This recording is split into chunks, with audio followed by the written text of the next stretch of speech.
would like to ask if, especially the entrepreneurs from the US, can subcontract some work to promising young scientists and would-be entrepreneurs here in Greece.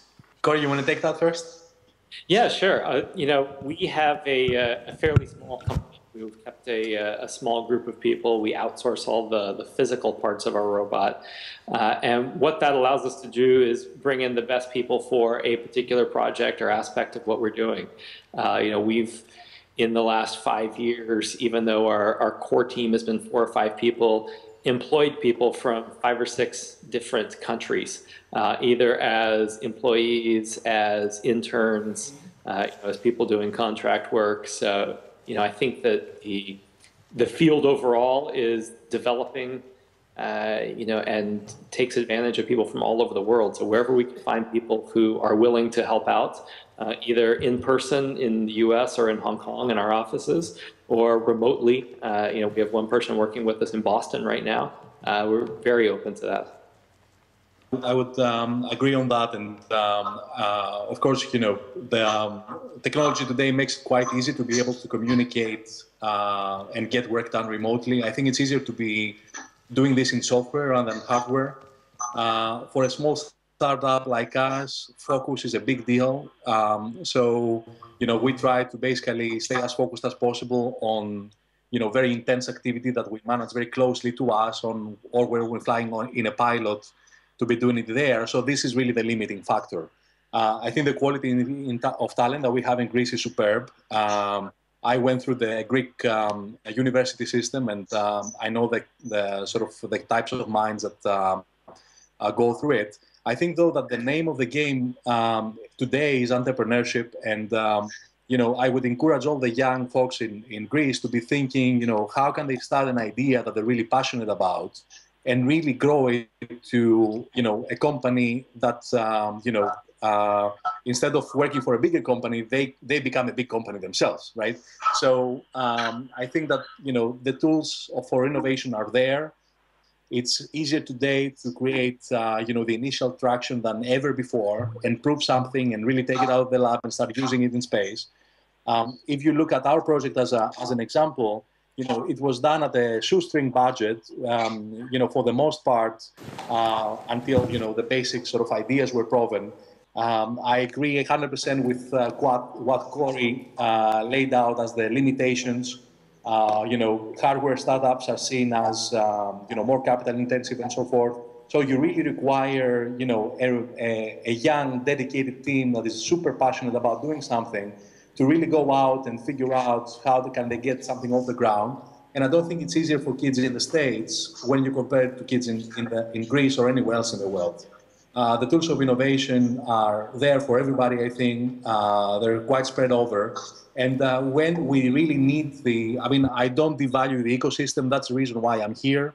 There's a very strong ecosystem here that can help things grow. But there's nothing stopping an idea being born in Greece or anywhere in the world. And when we're ready, you know, these guys can jump over the Atlantic, come here and build the company further.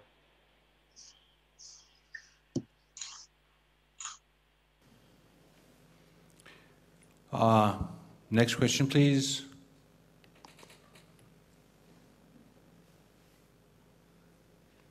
Come on, somebody should be dying to ask Andrea at least what happened with Amazon. I mean, I would like to ask Andreas also a question about the system of the interconnecting rural in the village. How would you manage risk there? I mean, it seems that, or what would you expect to be the mean time between failures? Because you have the environment which is going to interact with all these robots. Or yeah, that's a great question. Okay, so there's 2 types of risk that we need to deal with, right? Risk coming from technology failing in a harsh environment, and risk coming from human interaction that is undesirable around the technology, right? So when it comes to the technology itself, one needs to build a robot in order to be able to operate in those environments. Dust is the biggest problem there. So the motors are a failure point that we need to worry about and think what would be the lifetime and what would be the maintenance schedule if there needs to be one. But that's generally the easier problem to solve. A lot of people sort of ask us, how do you guys see, holding up a ground station in the middle of Kenya when this is basically a valuable resource for people? It will be looted. Our solution to that is to basically tap on the local network of, the local social network, as it were. So we as a company never intend to run networks ourselves. We always partner with other people to run networks. We just provide them the technology. So in this Lesotho case, for instance, we are partnering with an organization called Doctors Without Borders, Γιατροί Χωρίς Σύνορα, στα ελληνικά. These are really the people that know how to read the environment, they know how to protect their assets, and they have a very respected standing in the social structure there. And that's key for us in order to be able to do that. And this type of thinking, we take it across the board. So even when we're thinking about operations in the States, we're not thinking about owning any of the infrastructure ourselves. We're thinking of it's really critical to have a different model, and our thinking is moving along those lines.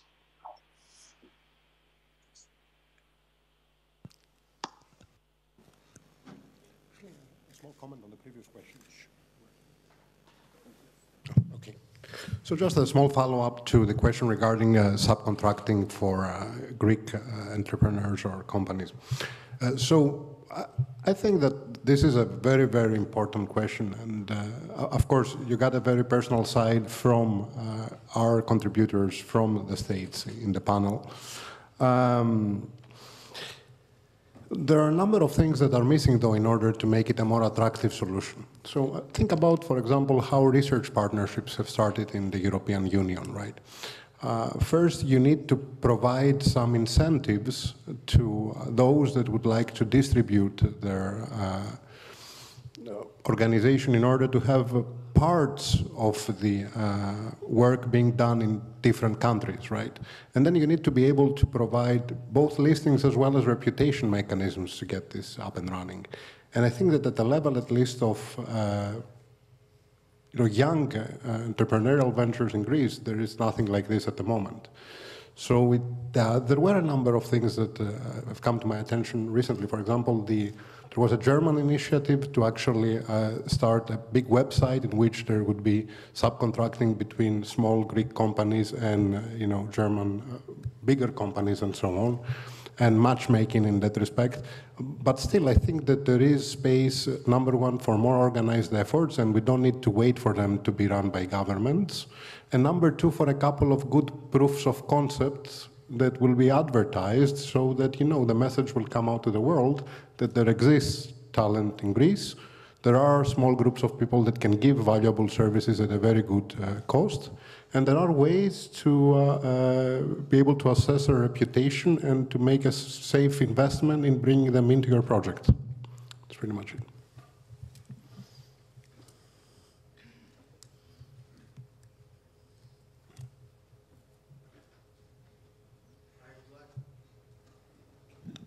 I would like to ask Mr. Raptopoulos, legally wise, where is the best part in the world? Where is the largest margin for someone to get involved in UAV business in face of all this hustle that is happening right now regarding the FAA regulations in the US? Thank you. Yes, also a critical question for this space. We are going through a dramatic shift in regulatory framework in the space. That was basically, it became official, or the big push was publicized when Congress last year passed a law that mandated the FAA to figure out a way to integrate small UAVs in the national airspace in the US by September 2015. So that has stimulated a lot of thinking, a lot of entrepreneurial activity. It's even tied in with Amazon's announcements a couple of weeks ago. And the way that, in my understanding, the way that the regulation works is that there is FAA, who is like a big stakeholder in how regulation works in the US. By taking action, they influence how the regulation works globally. There's an organization called ICAO, which is part of the UN, that then provides guidelines to all the national air traffic control authorities. And then each country makes its own decisions, and somehow everybody is getting aligned. There are a couple of liberal places, or places that are leading the way in terms of UAV adoption in the world today, and these are Canada and Australia. What we found for Matternet is that for the type of operation that we require, which is fully autonomous, and it's in some cases over public areas, it really helps to talk with the air traffic control authorities and try and get their buy-in early on. So we've been able to do that in a couple of countries already, and we've been generally been sort of embraced in these proposals of can we put the technology at use to solve a big problem there. So I would say that there is a framework today to operate in any country in the world. It's important to put the safety case in front of the regulators. So if you want, say, to start doing mapping in difficult to access areas of Greece with small UAVs today, it's definitely possible to create the technology case, put it in front of the air traffic control authorities in Greece, and then get a special certificate of authorization for this use case. So that's a way to operate now, and everybody's waiting to see what the general framework will be in the US within a couple of years, and then how that will integrate the rest of the world. From an entrepreneurial viewpoint, it's really important, if someone is interested in the space, to really start being out in the space right now with operations, because when the regulations open up, it will be a bit maybe too late. So it's it's definitely possible to start operations now in a limited fashion with a view of for them becoming much more scalable in a couple of years' time.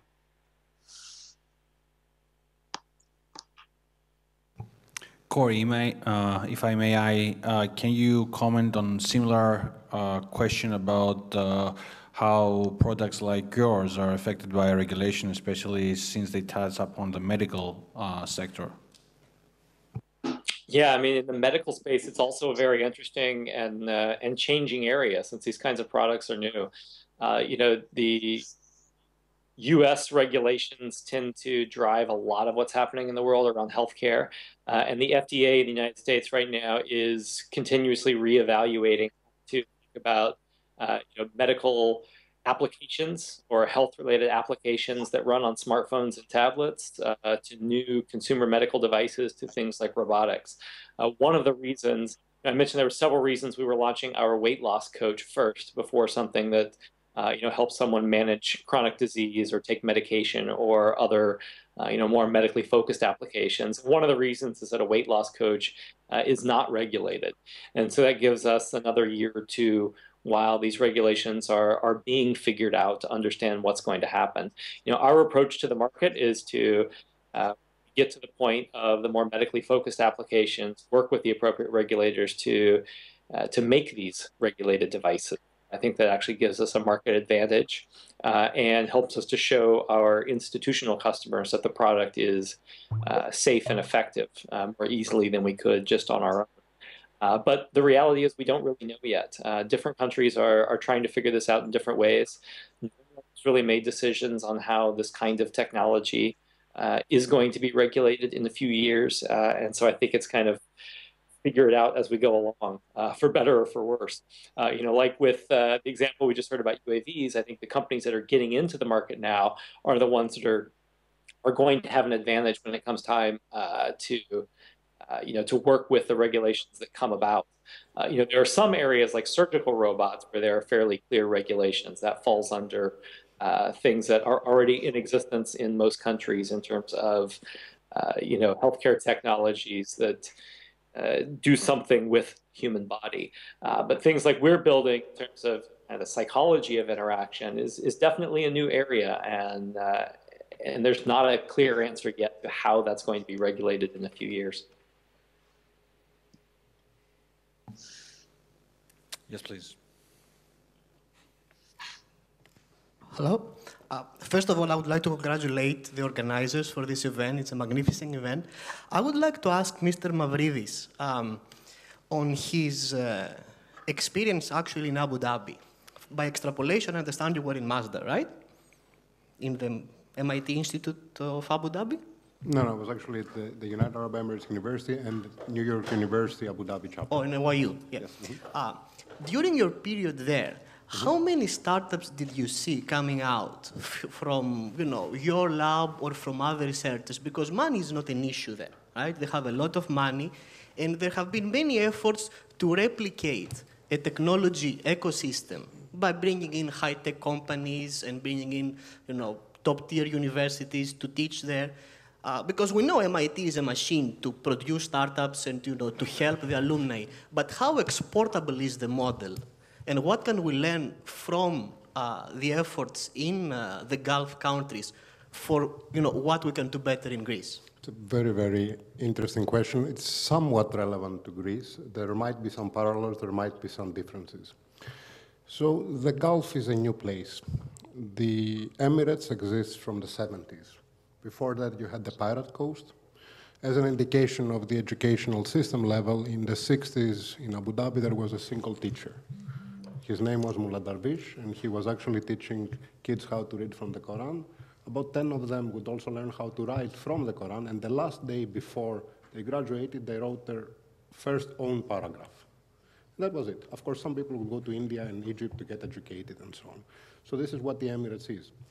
Of course, you had a lot of growth, and in many respects, very positive growth. And it's amazing what has happened within such a little time, even more so in terms of creating a multicultural and in many respects liberal and open society in such a region, right?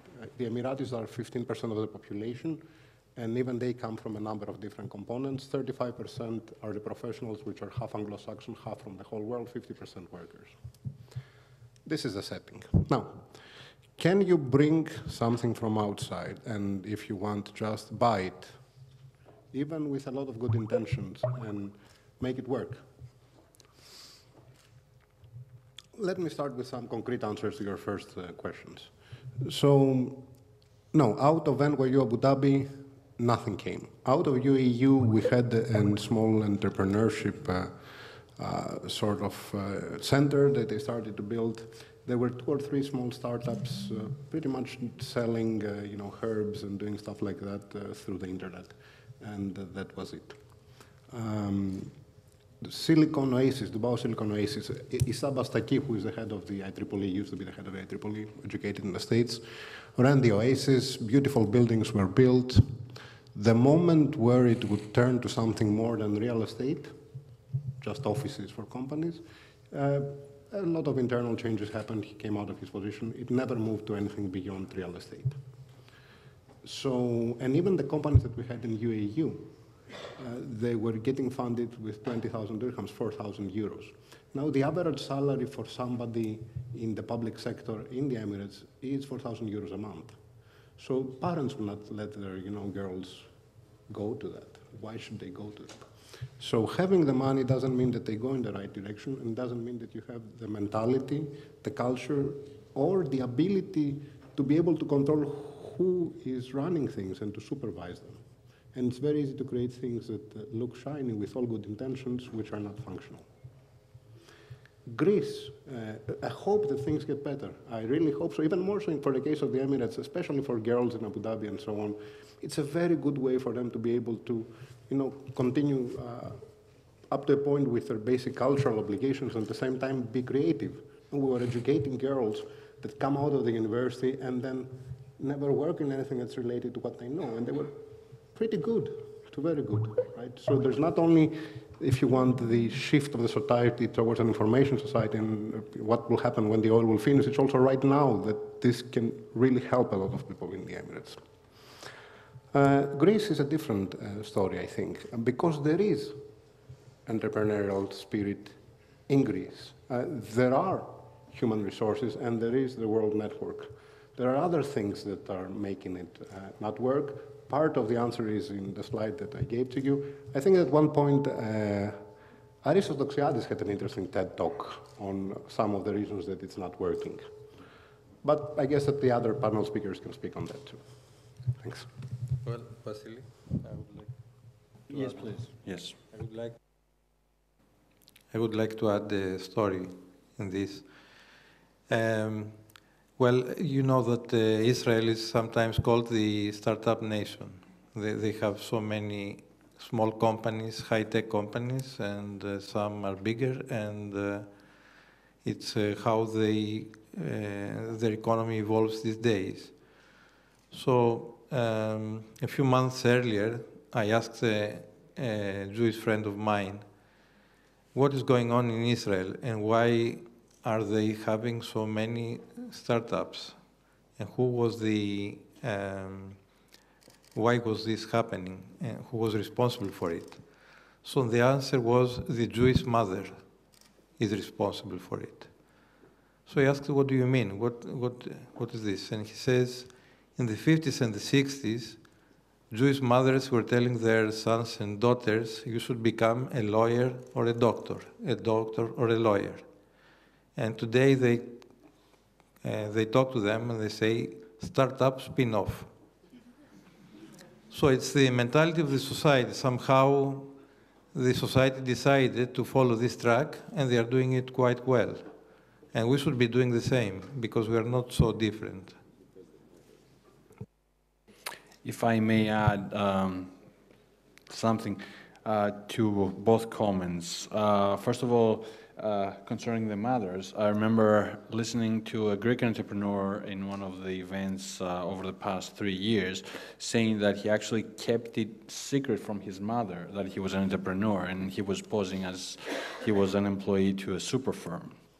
So certainly this is a mentality that has to change and move away from the classical paradigm, which unfortunately not either engineer or entrepreneur, is public servant up until now. Hopefully we are forced to rethink about that. And coming back to the Middle East case, what Nico said, it is true, but there is hope. And where, I don't want to say many things about MIT Enterprise Forum, but there is a very vibrant chapter there called the MIT Enterprise Forum Pan-Arab chapter, which runs out of Lebanon. And they have been running for maybe 4 or 5 years now. And if you look at their website, you're going to see amazing technologies coming up from there. And I'm not quite sure whether this is a coincidence or not, but there is a vibrant startup in Ramallah, which is not the best of the places, where you have internet connections at 1,000 euros per month. So it's not a matter of resources. I guess it's more of a matter of mentality, and hopefully MIT Enterprise Forum Greece, with the help of the global network, will help change that. So next question, please. Actually, just a small comment on that. Sure, too. of course. So you're absolutely right regarding the mothers and societal acceptance, and that's a big part of what Aristos was saying too. It also has to do with promoting the idea in the right way and in a more massive way, right? In the Emirates, in Dubai TV, we ended up having a show that was called The Entrepreneur and had a lot of people watching it. And they were trying to promote as much, the basic idea of how things could be working. And most importantly, I think we need a number of good proofs of concept. A number of 3, 4, 5, 10 companies that can really make it so that people get a tangible proof that it is possible. And that's pretty much it.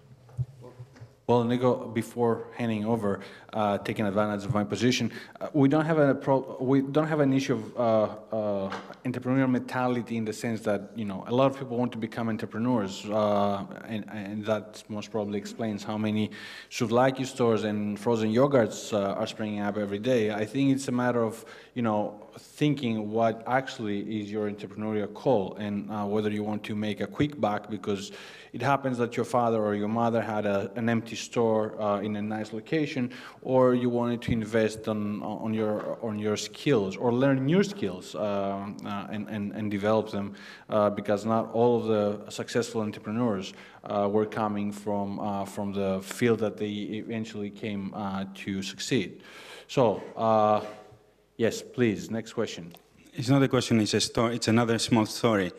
It takes me half hour to open a business account in the US, and it takes me like maybe 2 months to open a business account in Greece. And it's bureaucracy. We have we have a system here which is not customer-centric, but it's very bureaucratic and it's serving other interests of the system.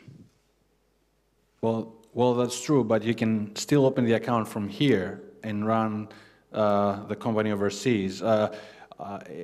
If any of you had been here during the launch event, you would have heard about the Katerina moment. It was Katerina Stroponiati, who left University of Creta and went to Berkeley for some graduate studies, and then she realized that everybody was talking about startups, and she decided to turn her hobby, a windsurfing hobby, into a startup, because I'm a windsurfer myself, thanks to Oliver there. And you know, when you want to go windsurfing, you have to drive a lot, and you don't know whether they're going to be the right conditions. So Katerina started a company in the States, building a system that is available all around the world. And certainly it's a bad thing that she couldn't incorporate the company right away in Greece. But you know, we're living in a global economy, so it doesn't have to be like that. This is maybe, speaking personally, this is more like an excuse when you want to delay doing something instead of, you know, going forward. So, yes, please.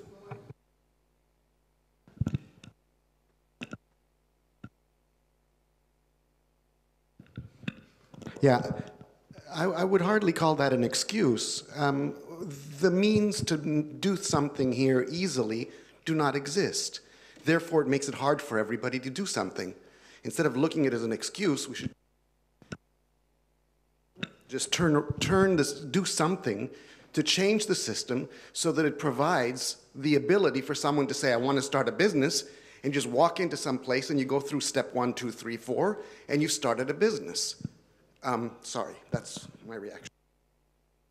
Obviously, that would be a better world for Greece. But as we say, if we wait for the grass to grow, the cow will die. So, as I said, you know, you cannot start any kind of company like that, but certainly the kind of companies we're talking about, we have examples of doing that. So I'm not diminishing the difficulty that exists here and all the problems that you have to overcome or overlook, because sometimes you maybe have to step over the lines of what is acceptable and what is legal, but you know, it can be done. And the thing is, sometimes the changes will have to be forced from bottom up, because as some people will see that there's not just a brain drain, but it's a company drain, and all the revenues are going to the States or elsewhere. Maybe they will think, you know, that it's not such a big deal to start this place where you follow 1, 2, 3 steps. And well, okay, let's leave that for the cocktail. Next question. Yes. I have more of a comment than a question. It has to do with a question that you raised before about communication and collaboration and consulting between young Greek scientists or engineers and companies overseas. I had the luck, you know, to be at MIT, and through MIT form my own company, which is active in the United States, and which company does a lot of its work in the software side of things. It's an education company. And most of our software development is happening overseas, mainly India and Israel.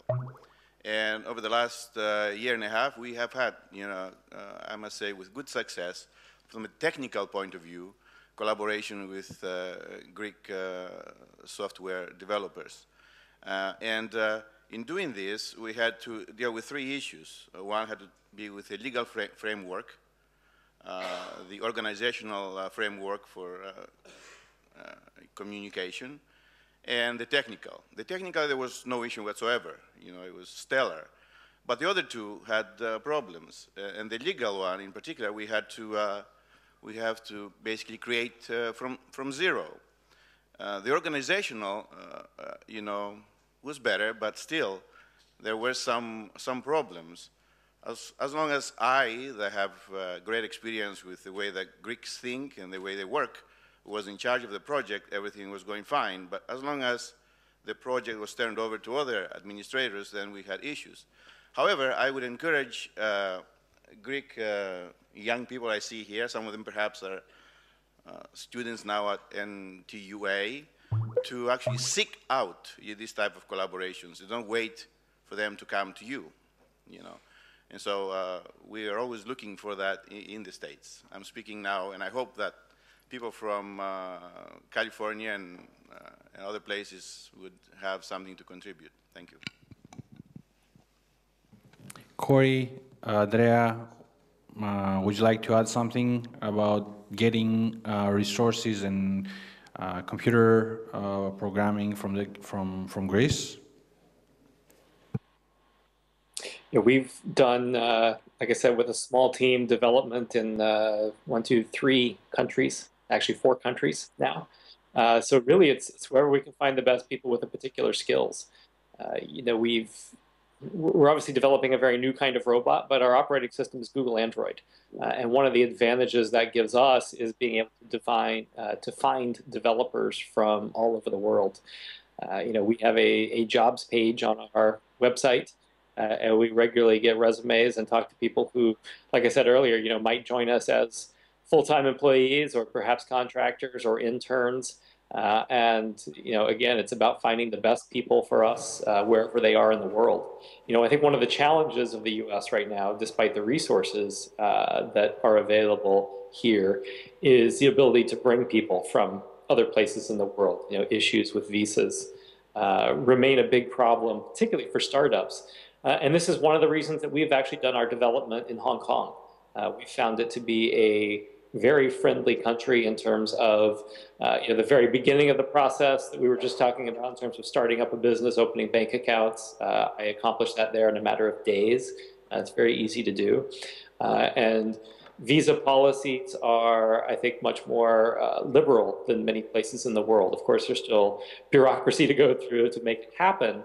But going through that process is pretty straightforward, and we've been able to bring people from a number of different countries to our Hong Kong office to work with us.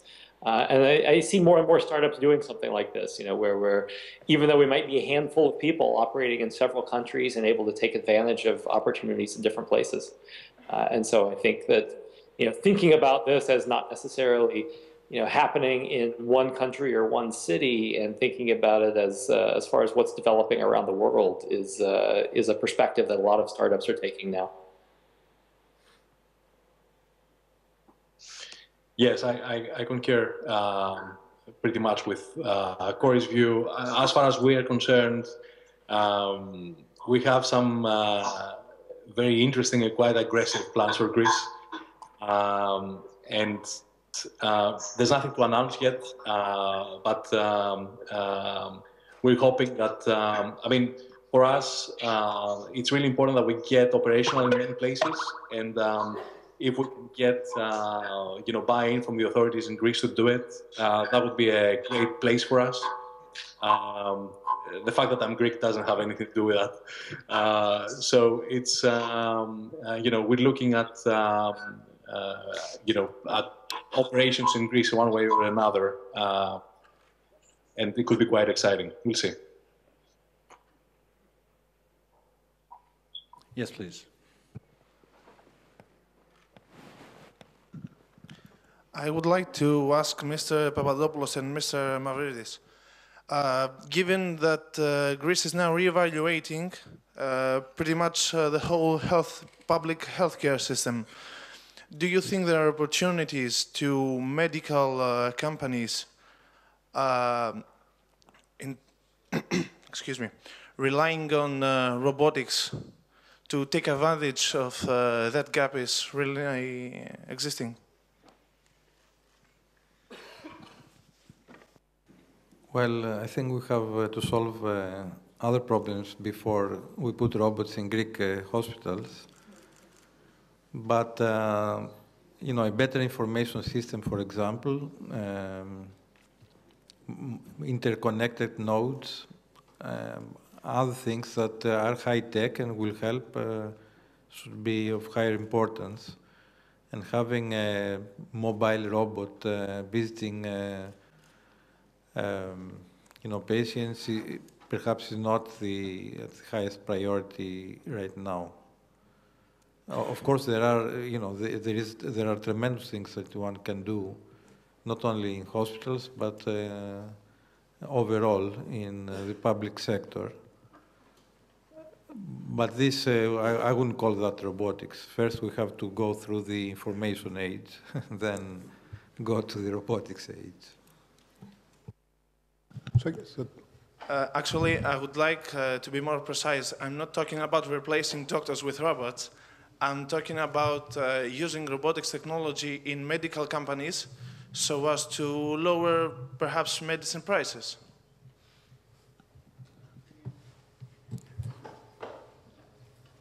So generally, when it comes to the introduction of robotics in the healthcare system, there's a number of observations. First of all, there's one that's even more generic than what we're talking about here. So there's a question of institutional change and acceptance of new technologies. And one of the reasons that might be hindering the acceptance is cultural perception. Another reason might be established interests or the perceived, if you want, diminishing of what they view as their benefit, right? And being able to go across these barriers requires much more complicated political moves that can happen, from within or outside governments in order to get the parties that are involved. Everybody that knows robotics in a very, understands robotics in a very high level can imagine of a good entrepreneurship idea and get into it. But then, going that way, you might run into a problem. Like, for example, Amazon coming up with the same idea, and nobody asks your question. This is a question very nice to be asked. Having gone into the transportation with robotics, how can change your business plans if Amazon, for example, decides to get into your line of business? And you know that if you have to do with giants, then you're taking a risk to working on the application of the technology and not working in the nitty-gritty parts of the application. So we didn't hear much from Professor Papadopoulos earlier on, who looks like he's working in the nitty-gritty, in the kinetics, in the hardcore, where you develop technology that cannot be taken away from you because this is very esoteric, and if this is done, then it influences all robotic applications. If you're working at the application level, like in the transportation, then the moment you say the idea is away. Or the moment you say, I'm going to involve, like in the other case, take sociologists and communications experts to make the attention of the robot span for a longer time than from the screen, then the moment you have it out of your mouth, then you hold all competition in front of you. So coming back to you, Andreas, it must have been a great shock to hear that giants are moving towards your direction. It wasn't a shock. It was a super pleasant and a great, validation for what we're doing. In fact, it's something that we try to make happen. I can't talk about, the specifics, but we've been in contact with a big number of industry players in e-commerce and, logistics. And we've been out there with the idea from the very beginning, trying to basically create an industry. If an industry is created, there's going to be loads of players that will benefit from it, and we will be one of them. And then, it comes down to your belief who can do the best job of building something, right? So it may appear that we are in the application space, but we are firmly in the technology space. We're not operating a service. We try to develop products for other people to operate services. Amazon will be our customers, as will FedEx, UPS. These will be the types of companies that will use our technology. So I believe that we're going to be one of the best companies in the world doing this, and there's going to be a few others. I think, for big companies, it's especially hard to innovate, and especially hard in this particular space because you have to deal with a lot of liability and risk, and there are some things in the way that big companies are being set up that make it very difficult for them to handle those risks. Would the Google car already be out on the streets for certain applications, maybe niche applications? If it wasn't by Google and it was by somebody else, like a tiny startup, I think they would already have done it. So, in this balance of power, I feel that the small startups, the young minds, these are the people that have really got the better chance to change the world. And we've seen it over and over again. This is, it's been something that has been studied a lot, and there's many reasons why big companies cannot be disruptive in the marketplace. And there's a reason why Apple was a tiny startup. It wasn't IBM that did it. There's a reason why Amazon didn't exist, and it wasn't Walmart that did it. So there is a natural cycle, and the small players have, I think, the insights, the setup, the optimization in how they do things that can really create new markets. We'll see how it plays out. But for us, it was a very positive development that Amazon came out. Cory, do you fear or face the same challenges as Andrea? I really agree with Andreas, and I think there's an additional reason as well in terms of, if we look broadly at the robotics space versus the number of opportunities, there are still very few people working on the big opportunities that are in the space. If we make a comparison, for example, to the number of companies building smartphone apps, that has become a very crowded space, and it's very easy for companies building small apps to get knocked off by a bigger company. I think in robotics right now, if you look at the broad field, there are actually a lot more advantages that we have in terms of, not only being able to find niches that are unique to a new company, but also finding ways to protect ourselves as small startup companies. We, for example, have applied for and been issued a broad patent for the protection of the kind of thing that we're doing and the applications that we're working on, not only the core technology, but also, as we just heard, being the smaller, more nimble startup and being able to go into big companies and sell to them as opposed to waiting for them to develop the technology, I think is a big advantage. So, kind of going back to the reasons I talked about during my talk, I think this is the right time for us to be developing new technologies like this and to be bringing them to market. So, the ladies, of course. Of course, there is the other possibility that if you're a small company, you're doing very well, a big company buys you, you become rich, and then you move on to the next startup. That's not bad. Okay, you'll have to wait until the cocktail to keep asking them. Let's start in the reverse order with the closing remarks. Andrea, will you start?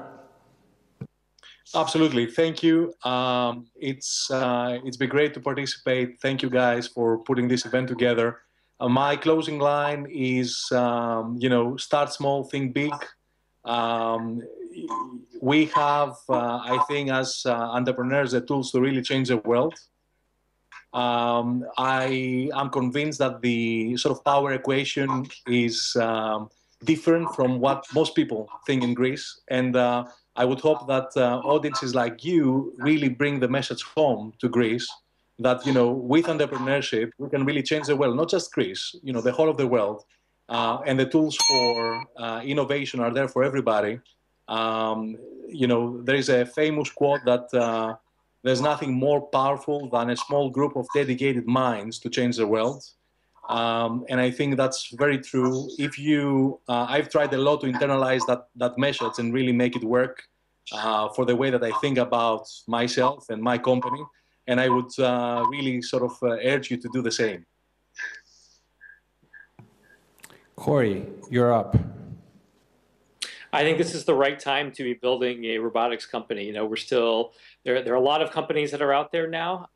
We hear about them a bit in the press, but it's very, very few compared to what we're going to see in the next few years. So if you have an interesting idea that can apply robotics technology, the costs have never been better for developing, prototyping, getting ready for manufacturing.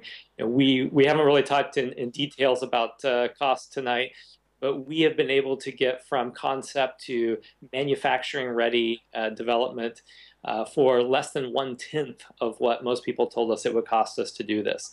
And that's been over the last 6 years. If you start today, it's even cheaper than that. So again, I think there are a ton of opportunities out there.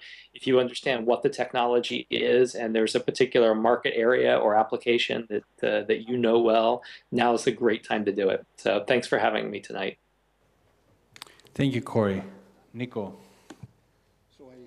When I'm trying to actually convince potential students to enter robotics, there's a number of arguments that I give to them. The first one is that it's a great field because it's wide and varied. You can either move towards, more psychological sides of things, towards more mechanical, towards more sort of the artificial intelligence or the hardware side of things. And no matter sort of what internal questions you're bothering you, you can find a way to sort of get it reflected upon your work, even more so in academia. And this is partially the case in industry too.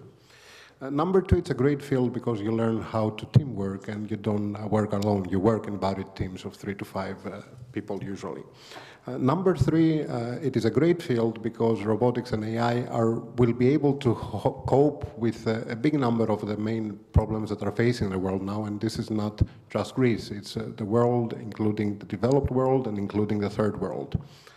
Fourth, there's another side to it, even more so when you work with intelligent robotics. You have to start thinking more clearly about concepts such as, beliefs, goals, emotions, interaction. So by going through it, it's a mental exercise in a specific form of, if you want, viewing the world, and can really help you increase your self-awareness much more, so it has other benefits. So apart from all of these reasons why robotics is good, it's multidisciplinary, you work in teams, you increase your self-awareness, and we make a better world. I guess that my last point would be that the wider field is also sort of quite of a possible urgency for Greece. Right now we're facing one of the sides of the problems that we're facing is that we have this generation between 18 and 27, right? And this is the most creative age that you can have. And we have all of these kids that come with dreams and knowledge and excitement. Let's try to find a way to turn this into something creative. And what we're talking about over here might be part of the solution for that. Nico, thank you. Vassilis? Okay. Things that Andreas and Cory said, and also Nico, I find them very correct, but I would like to say that these are not correct just for the US. They are correct for us. When I first joined the technical university 16 years ago, nobody would care to do robotics. The people who were coming to me for diploma thesis or for something more, they were coming for control. And now it's almost everybody is interested in robotics, and the group is very large, and people are interested. Some of them cooperate. Some have started companies and startups. It's a great period to do this, even in Greece. You can, maybe you cannot find the materials you need in Athens, but you can order them and they come to you very quickly. You can have 3D printers to build your prototypes. Even if you don't have them, you can rent one. So you can design things on your computer. You can have meetings and design teams working on some ideas. So it can be done here, perhaps a bit more difficult here than elsewhere. Things are changing, the times are great, and so I think that all those who are interested in this area should move on quickly. Thank you. So, closing, I would like to thank all of our panelists, especially our guests from the States who woke up early and waited through this event to share with us their experiences. And I would like to thank all of you for joining here and listening to these presentations. MIT Enterprise Forum Greece is going to have a program to support the people that they would like to take up the advices of all the panelists here to try something in this wild, wild west of robotics. And, you know, I think we can make it. And hopefully in about a year's time or 2 years' time, we'll have more entrepreneurs from here in Greece instead of just, you know, getting them from over the internet from the States. And in their place, there will be venture capitalists wanting to listen what is happening in Greece. So thank you all of you that you are here. Thank you guys from the States. Unfortunately, the Matternet is not available to sip you the cocktail part that we have prepared, but you know, that's a good reason for you to join us next year live. Thank you.